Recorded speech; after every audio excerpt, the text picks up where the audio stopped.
خدارا اپنے آپ کو بے چین نہ کرو، بے قرار نہ کرو، بے سکون نہ کرو، رب کی یاد میں آ جاؤ، درود و سلام میں آ جاؤ، نعت کے حسن میں آؤ، تلاوت کی دنیا میں آؤ، سجدوں کے نور میں آؤ، آؤ کبھی کھول کے دل مسجد کی صفائیاں کریں، آؤ آؤ نہ کبھی کوئی بوڑھا دادی نانی دادا ان کے پاس بیٹھ کے پیر دبا کے اللہ کو راضی کریں۔ یہ کیف والی جگہ ہیں، یہ سرور والی جگہ۔ اتنی بے چین ہماری زندگی ہے، بے قرار ہے، تڑپتے ہوئے لوگ، لڑتے ہوئے لوگ، ایسے لگتا ہے ابھی ایک دوسرے کا گریبان تھام لیں گے، بے قرار بے چین۔ کسی کو انتظار کا کہا جانا کہ 10-20 منٹ کسی کا انتظار کرو، تو بعض لوگوں مجھے ایسے لگتا ہے جیسے ان کا کلیجہ پھٹ جائے گا، ڈاکٹر کے انتظار میں بیٹھے ہیں تو بڑے پریشان ہیں۔ کسی کو ملنے گئے ہیں کو آدھا گھنٹہ بیٹھنا پڑ گیا تو بڑی دقت میں ہیں۔ اپنے آپ کو سکون دیں۔ آپ یقین کریں بڑا مزہ آتا ہے، کبھی کسی کا انتظار کرنا پڑے تو 2-4 تسبیح درود شریف پڑھی جاتی ہے، یعنی ذوق بن جاتا ہے کہ چلو اللہ نے موقع دیا ہے، کوئی سرکار کو یاد کر لیں، تنہائی مل گئی۔ ہمارا مزاج جس سختی کا شکار ہے، وہ سختی آہستہ آہستہ ہمیں زیادہ آزمائش میں ڈال گئی۔ تو میرے بھائی، زندگی میں اطمینان حسن ہے، اور وہ سب سے زیادہ اللہ کی یاد میں ملتا ہے، وہ سب سے زیادہ رب کریم کے ذکر میں، سب سے زیادہ جو چاہتا ہے نا دل ٹھنڈا رہے، زبان میٹھی رہے، وہ مدینے والے محبوب پہ درود و سلام پڑھا کرے، وہ حضور پہ درود و سلام پڑھا کرے، زبان میٹھی رہے گی۔ میرا ذاتی تجربہ ہے کہ جو آدمی اپنے اخلاق سنوارنا چاہے وہ حضور پہ درود شریف پڑھے، جو اپنے اخلاق سنوارنا چاہے، طبیعت کو ٹھنڈا رکھنا چاہے، وہ درود شریف پڑھے، اس کا دل سکون میں آئے گا۔ کچھ کام اور ہیں زندگی میں اطمینان کے لیے، ان کا ہونا بھی بڑا ضروری ہے۔ سب سے پہلے اگر آپ چاہتے ہیں نا زندگی میں سکون ہو تو حقیقتوں کا سامنا کرنا سیکھیں۔ آپ جو ہیں وہ رہنا سیکھیں، جو آپ نہیں ہیں وہ بننے کی کوشش نہ کریں۔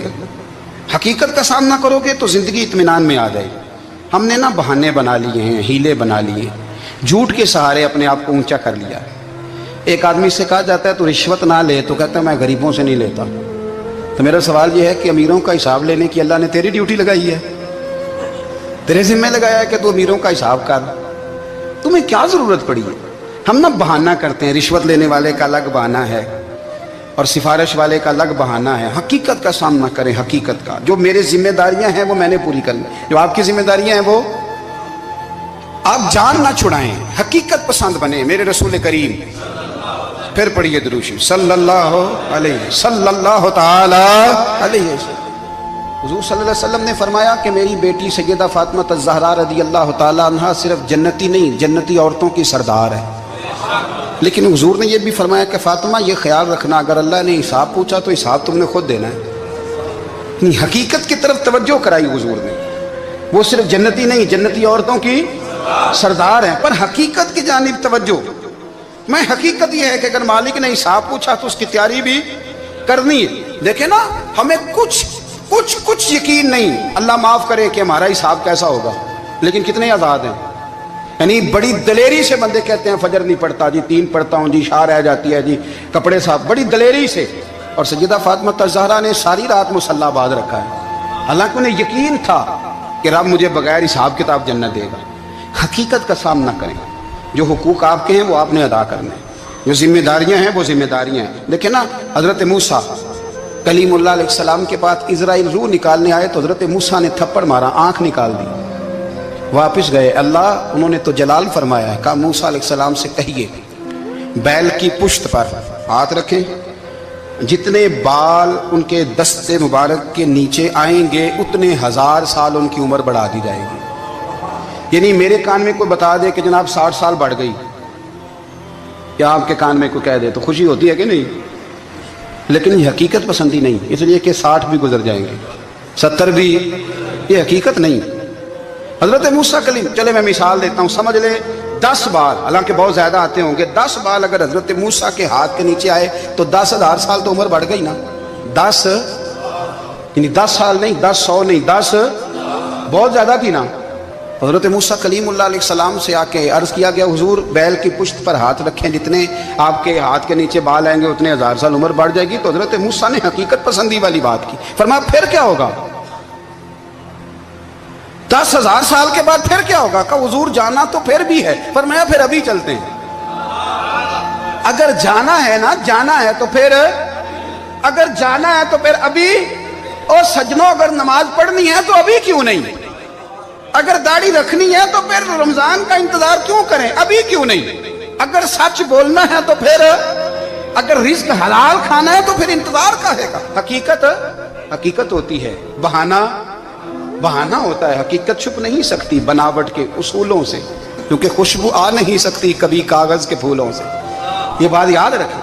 اگر جانا ہے تو حضرت کلیم فرمانے لگے پھر 10,000 سال کے بعد بھی جانا ہے تو آج بھی ہمیں بے قراری زندگی میں اس لیے کہ ہم حقیقت پسند نہیں، ہم بہانوں میں، ہم ہواؤں میں جیتے ہیں، ہواؤں میں، خیالات میں زندگی گزارتے ہیں۔ بڑا ٹائم پڑا ہے، مثلاً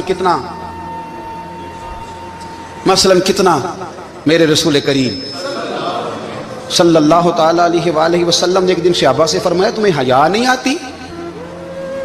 حضور کیا ہوا؟ فرمایا وہ والے مکان بناتے ہو جن میں تم رہ نہیں سکتے، وہ والا مال جمع کرتے ہو جو کھا نہیں سکتے، حیا نہیں آتی؟ عرض کی حضور حکم کریں تو محبوب فرمانے لگے جوتے کا ایک تسمہ بند کرتا ہوں تو سوچتا ہوں دوسرا بند کرنے سے پہلے موت آ جائے گی، ایک سانس اندر جاتی ہے تو دوسرا آنے سے پہلے میں یاد کرتا ہوں کہ مجھے دنیا سے جانا ہے۔ تمہیں حیا نہیں آتی؟ وہ مکان بناتے ہو جن میں رہ ہی نہیں سکتے، وہ مال جمع کرتے ہو جو کھا، حقیقت پسند نہیں بھائی ہم۔ بہت سارے لوگ ہیں بڑی باتیں سناتے ہیں، بڑی، میں کہتا ہوں اصل میں نا زیادہ باتیں سنا کے نا بیچارہ اپنے آپ کو مطمئن کرنا چاہتا ہے، اصل بات یہ ہے کہ اندر سے نا ہلا ہوا ہے، کچھ بھی نہیں، بڑا زیادہ ہنستا ہے اور مجھے لگتا ہے کہ کوئی گہرا زخم چھپا رہا ہے، اس لیے ملمہ سازی، حقیقت پسند بنو، حقیقت پسند۔ یاد رکھنا من ترک صلاۃ متعمدا فقد کفر، میرے رسول نے حقیقت بیان کی، فرمایا جس نے ایک نماز بھی جان بوجھ کے چھوڑی اس نے رب کے رب ہونے کا انکار کیا، اس نے کفران نعمت کیا، یہ حقیقت ہے، کوئی کلیریفیکیشن نہیں، کوئی وضاحت نہیں۔ جو نماز نہیں پڑھتا جھوٹ بولتا ہے، غلط بیانی کرتا ہے، جو شخص رزق حرام کما کے کہتا ہے کہ اس کے بغیر گزارا نہیں چلتا وہ جھوٹ بولتا ہے، اس لیے کہ رب فرماتا ہے جب تجھے پیدا کیا ہے تو تیرا رزق میرے ذمہ ہے۔ اللہ فرماتا ہے کہ لا یکلف اللہ نفسا الا وسعہا، میں کسی پر وہ بوجھ نہیں ڈالتا جو اٹھا نہ سکے۔ نماز فرض کیا اس کا مطلب ہے ہم پڑھنے کے قابل ہیں، اس نے ہمارے ذمہ داریاں لگائی ہیں تو مطلب یہ ہے کہ ہم ذمہ داریاں ادا کرنے کے قابل ہیں، ورنہ وہ کہتا ہے میں وہ بوجھ ڈالتا ہی نہیں جو تجھ سے اٹھایا نہ جائے۔ اگر چاہتے ہو کہ زندگی میں اطمینان ملے تو خدا را حقیقت پسند والی زندگی گزارو۔ یہ فضاؤں میں زندہ رہنا، ہواؤں میں، اللہ بڑا معاف کرنے والا ہے، اللہ بڑا کریم ہے، معاف کر دے گا، تو بھئی یہ بات صحابہ کو بھی پتا تھی، یہ اہل بیت کو بھی خبر تھی، تو وہ تو ایک ایک بات کا لحاظ کرتے تھے۔ یہ غوث اعظم کو بھی پتا تھی، یہ ان کے والد کو بھی پتا تھی، جنہوں نے کسی کا ایک سیب کھا لیا تھا تو 12 سال اس کے گھر میں نوکری کرتے رہے، انہیں نہیں پتا تھا اللہ بڑا کریم ہے، معاف کر دے گا، ایک سیب ہی ہے نا۔ تو حقیقت پسندی آپ کو سکون دے گی، اور اگر آپ نے اپنے آپ کو غیر مطمئن کیا ہوا ہے، بات کچھ اور ہے، اور آپ نے اپنے آپ کو ڈال کسی اور طرف لیا ہے، تو پھر آپ کو سکون مل سکتا؟ سکون حقیقت پسندی میں، اصل میں سکون ہوتا ہے، اداکاری میں سکون نہیں ہوتا۔ تیسری بات سنیں، اگر آپ چاہتے ہیں زندگی میں مطمئن رہیں تو دنیا داروں سے امیدیں توڑ دیں، اللہ اور اس کے رسول سے امید وابستہ کریں، اولیاء اللہ سے امیدیں وابستہ کریں، صحابہ اور اہل بیت سے امیدیں، اللہ اور اللہ والوں سے امیدیں، دنیا داروں سے امیدیں۔ آپ کو پتہ ہے دنیا دار کی تباہی کب ہوتی ہے؟ جب انہیں خوش آمدی مل جاتا ہے۔ چودھری کا بیڑا اس وقت غرق ہوتا ہے جب اسے چودھری کہنے والے زیادہ ہو جاتے ہیں۔ سیٹھ صاحب اور نواب صاحب بیچارے تباہ تب ہوتے ہیں بھولے پن میں، جب ان کے دائیں بائیں ریلا ہوتا ہے سیٹھ صاحب کہنے کا، لوگ انہیں کھانا چاہتے ہیں، پیار ان کا نہیں ہوتا، ان کی جیب کا ہوتا ہے، محبت ان سے نہیں ہوتی، ان کی کرسی سے ہوتی ہے، ضروریات کا پیار ہوتا ہے، تباہ کر دیا جاتا ہے۔ ہماری ساری توقعات دنیا داروں سے وابستہ ہو گئی ہیں، ناراض نہ ہونا، پیروں نے، مولویوں نے، درویشوں نے، انہوں نے بھی سیٹ رکھے ہوئے جلسوں کی صدارت کرانے کے لیے، یعنی مذہبی جلسہ ہے، اس میں بہت زبردست پڑھے لکھے صاحب تقوی عالم کا خطاب ہے، اور کی صدارت وہ بندہ کر رہا ہے جس نے عشاء کی نماز بھی نہیں پڑھی، وہ بندہ صدارت کر رہا ہے، کیوں؟ اس لیے کہ اس نے لاکھ روپیہ دیا ہے محفل میں۔ خدا را دنیا داروں سے امیدیں چھوڑ دیں ورنہ آپ کمزور پڑ جائیں گے، آپ کی امیدیں ٹوٹیں گی۔ کتنا کمزور ہے وہ شخص دو چار ہزار کے لیے کسی بندے کی چاپلوسی کرتا ہے، اس کے پیچھے بھاگتا ہے، خوش آمدیں کرتا ہے، تھوڑے سے نوٹوں کے لیے،